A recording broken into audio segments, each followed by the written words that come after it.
1974, Cleveland, Ohio. And as discussed before on this channel, Cleveland at this point is a hub of investment and growth. Yes, their river has been catching fire regularly, over 13 times by now. Here we go again. And yes, jobs are being lost en masse due to deindustrialization. But don't mind any of that. Cleveland's baseball team has big plans. See, beyond the horrific pollution and local economic depression, something even worse was happening. Cleveland's baseball sales were going down. That was it. Something had to be done. The Cleveland Indians baseball organizers gather round. Gentlemen, sales have been in the gutter these last few seasons. We need more people coming through those doors. It's then that someone has a brilliant idea. A baseball game where alcoholic beverages are stupidly cheap. Now, Cleveland had run a similar promotion before in 1971, and it had gone very smoothly. So naturally, this time would be buttery smooth again. Now, the average price for a beer in 1974 is about 65 cents. That's equivalent to around $3.57 in 2022. This game's beer would cost just 10 cents. That's equivalent to about 50 cents in 2022.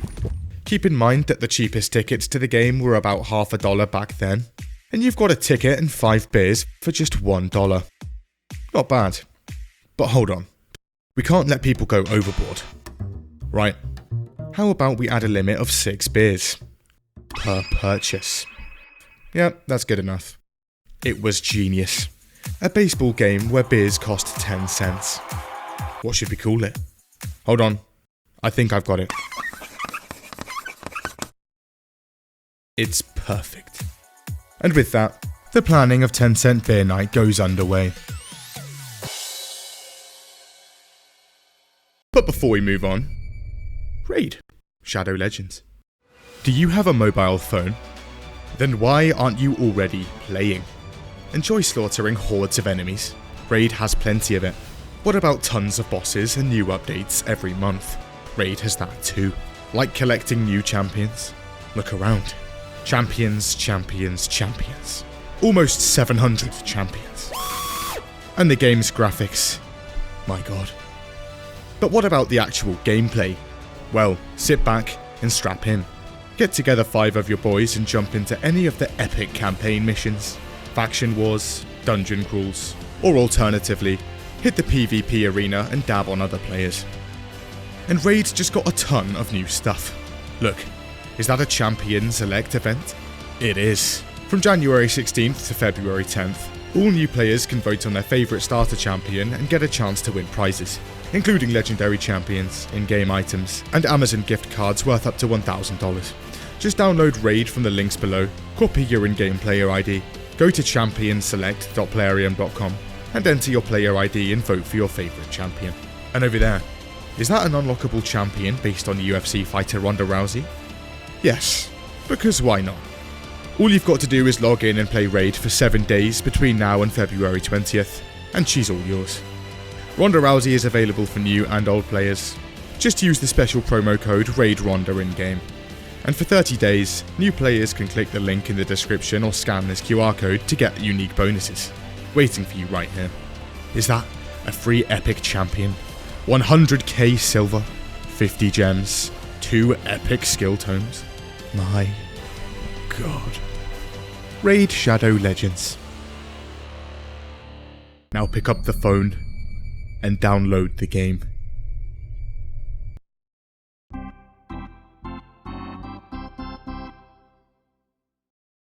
June the 4th, 1974, Cleveland Baseball Stadium.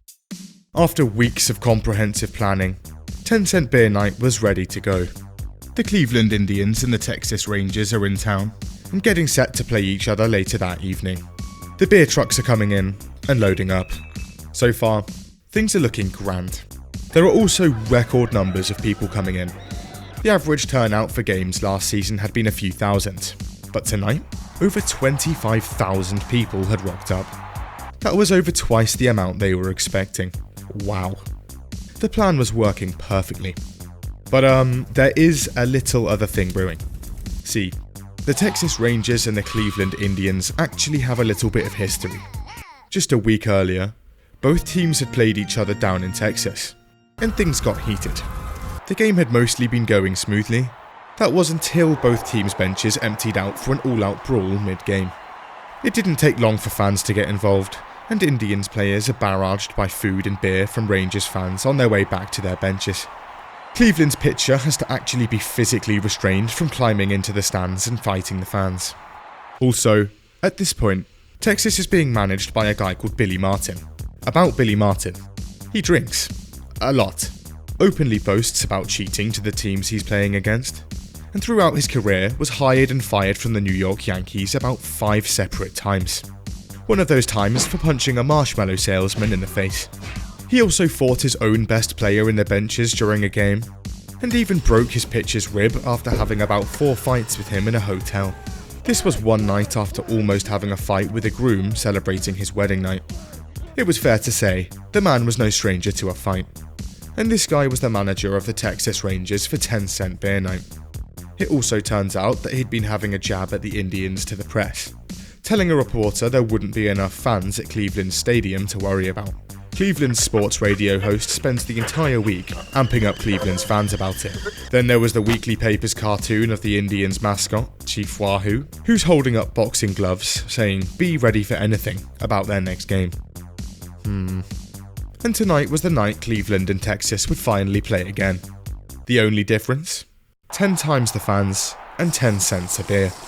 All that combined with a local economy of laid-off factory workers, and 10-cent beer night's atmosphere was a bit uneasy. But nonetheless, the game begins, and players start batting.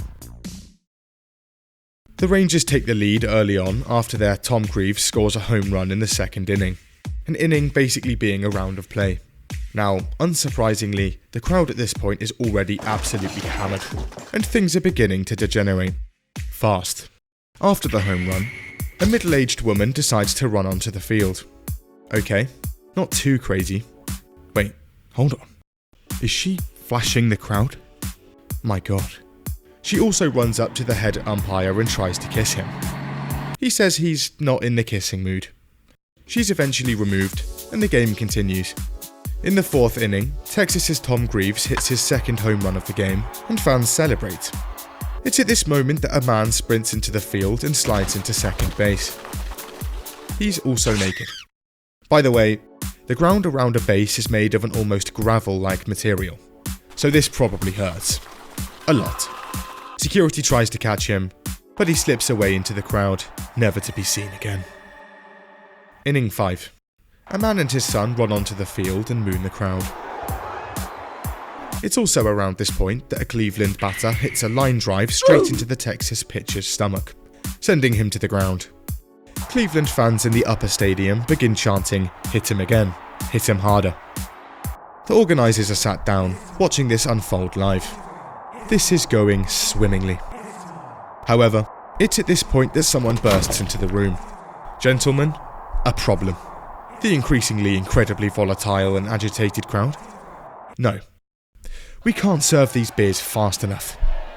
See, early on, the demand for beer was so great that Cleveland staff couldn't actually haul the beers out of the trucks quick enough, resulting in very large, very angry queues. Hold on. What if we line the trucks behind the outfield fence and sell the beers straight from the back of the trucks? Genius. And beer trucks rock up to the fences and start pouring. Now back to the game, and the atmosphere is currently changing. See, it's 1974, and for some reason, in 1974, it's fairly common practice to bring firecrackers to games, and 10-cent beer night was no exception. A ton of fans had bought them, and by God were they using them, and hundreds are set off in and around the stadium. This results in a ton of smoke. That, coupled with people in the crowd banging literal war drums, gives the game an atmosphere more akin to a battlefield than a baseball game. But alas, the game goes on, and back on the field, Texas's Mike Hargrove is being pelted with hot dogs and spit. He's also almost hit with a gallon jug of wine. Firecrackers are now also being thrown into Texas's warm-up area, and the team members inside have to be evacuated immediately. Regardless of all of this, Texas is doing well, and currently 5-1 up. Now at this point, monumental amounts of beer and debris are being thrown onto the field, Announcers ask fans to try and keep the field clean, and a tidal wave of beers are thrown in immediately after. An army of stewards are instantly deployed to clean it up. Meanwhile, in the outfield, fans have now actually thrown the tables separating them and the beers away, and are currently in the process of pillaging them. The bar staff also only consists of 2 teenage girls per truck, and unsurprisingly, they're now deciding it's probably time to leave. 10-cent beer night just got a 10-cent discount. The hordes rampage the trucks like wolves. But back on the field, and the onslaught continues. Texas players are being battered with beers, empty cups, rocks, bottles, batteries for some reason, and more hot dogs. One player reckons he's hit with around 20 pounds of hot dogs. That's about the weight of a bike or a sledgehammer. Organisers are sat nervously, still watching this all unfold. Fans on third base are now actively deconstructing the padding of the stadium wall. They actually almost get it off and up into the seats. However, the army of stewards abandon their trash job and stop them, spending the remainder of the game making sure the wall is kept intact. The crowds were now also bolder. Tons of them run onto the field, throw their clothes off, and start running around. Packs of fans are scurrying across the outfield more and more frequently. Streakers are everywhere. The 7th inning of the game commences, and most families and those that had remained sober had looked around and decided it was probably time to leave, leaving only a mass of belligerent drunks left. The 9th inning, the game's final one, and Cleveland Indians had actually managed to rally back, tying the game 5-5. Indians player Rusty Torres hits the ball and starts running. He gets to second base. The game-winning run is now in his reach. However, this is when things at 10-cent beer night hits critical mass.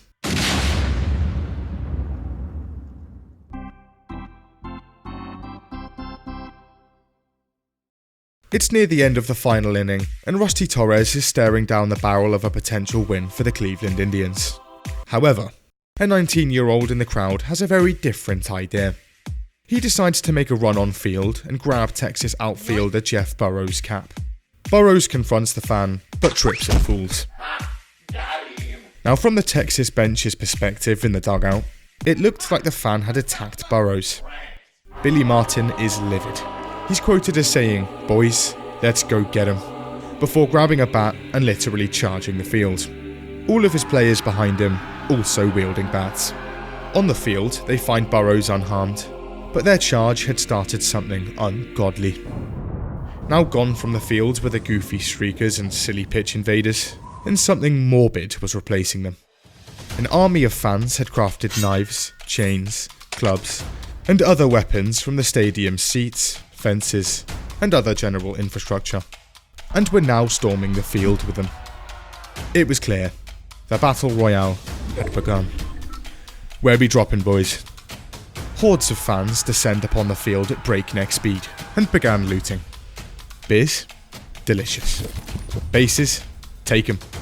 Stadium debris? Nice. While a large number of armed fans storm the field, others stay back and continue air support by hurling bottles from the stands. And before long, there were 200 plus fans on field wielding Mad Max style DIY weaponry surrounding the 25 Rangers, with more fans dropping in constantly. The organisers are now sweating heavily. If we don't do something here, boys, things might start to get out of hand. We'll get security on it. Wait, hold on. We only hired 50 of them. Dear God. The stadium's organist steps in. "It's alright, lads. I've got this." And he starts playing Take Me Out to the ball game. Back on the field, and Cleveland's manager now realises that the Texas Rangers are in serious trouble. He and his own men also grab their bats and go in, literally attacking their own fans in the process. Rioters begin throwing steel chairs at players, and Cleveland pitcher Tom Hilgendorf is hit in the head. The umpire is also hit on the head. He ends the game by forfeiting it to Texas and runs away. It was clear, the situation is becoming bad. So managers try to get their teams back to the benches and out of the stadium. However, on his way back to the benches, Texas's Mike Hargrove gets into a fistfight with a fan. By the way, The game's announcers are calling all of this out in real time. Tom Hilgendorf has been hit on the head. Yogi is in definite pain. Hargrove has got some kid on the ground and he is really administering a beating. Hargrove eventually gets the fan down, but is almost immediately hit by another one. However, the sight of the players swinging bats at the rioters starts to lower the rioters' morale, and they back off a bit. Seeing this, benched players form a rearguard, and players take advantage of what might be their only opportunity to get out. Both teams beeline to the benches and through the tunnels. They'd made it, leaving a violent mob of baseball fans alone on the field. In the midst of all of this carnage, a local sports writer is out on the field, attempting to interview people. He approaches multiple fans, but eventually gives up after getting punched in the face twice. Alright boys, take me out to the ball game clearly isn't working, and we have essentially no security here. There's only one option left. And the riot is eventually quelled by Cleveland's own SWAT team.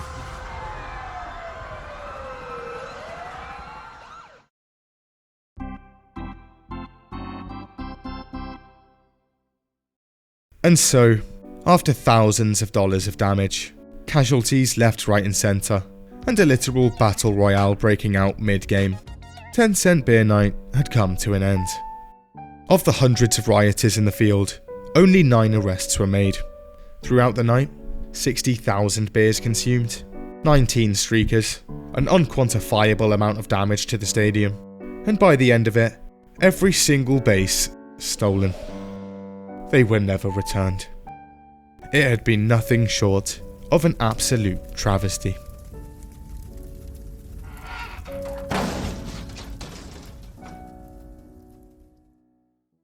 There would be another 10-cent beer night held a month later.